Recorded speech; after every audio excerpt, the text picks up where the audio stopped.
Hello, I want to go over an assignment with you regarding the molar mass and molar ratios assessment. So you have to do some corrections on it, and I just want to go over some of those corrections with you. That may be helpful. So let me show you a couple of things that may be helpful.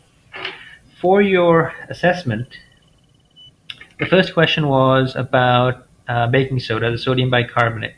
And we know that the chemical formula for sodium bicarbonate is NaHCO3. The Na stands for sodium, H is hydrogen, C is carbon, and O3 stands for three oxygens. So that makes one compound, one formula unit.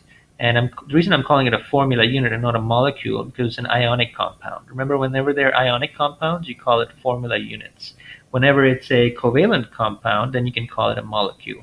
So one of the tough questions was about finding the molar mass. So that's shown over here.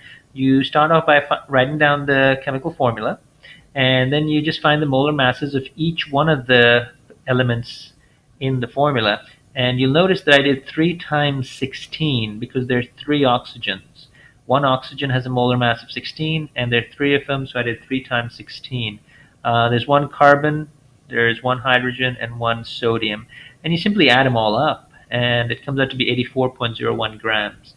Now, you find these values, by the way, on the periodic table, and that's what was given to you on your assessment right here. On the periodic table, if you look for oxygen, oxygen's molar mass is 16.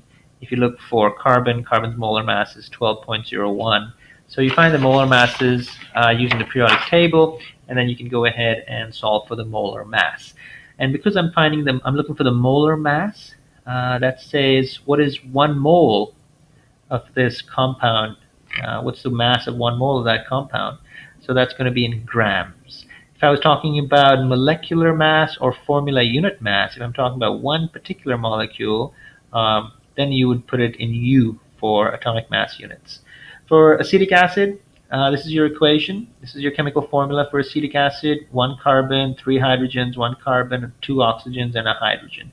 Now you could simplify all of this and you could write it as C2H4O2 because there are 2 oxygens, there are 4 hydrogens, and there are 2 carbons. You could write it this way, or you could leave it this way. Either case is fine. This is a covalent compound, so you can call it a molecule. Covalent compound, remember, is when electrons are shared between different elements.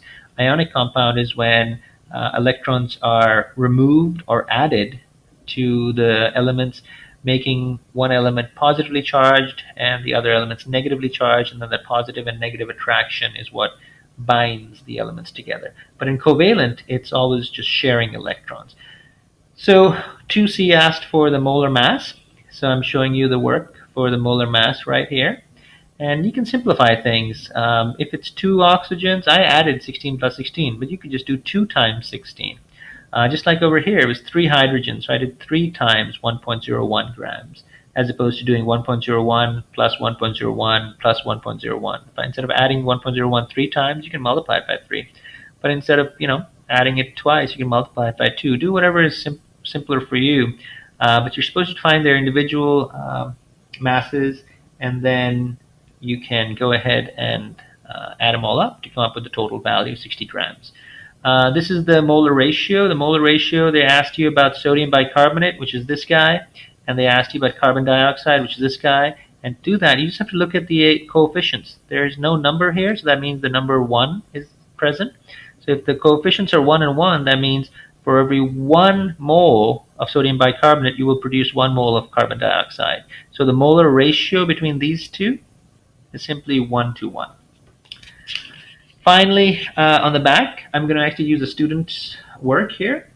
It shows you very clearly how to find the volume in cubic centimeters, how to find the volume in liters, and how to find the moles as well as the molecules.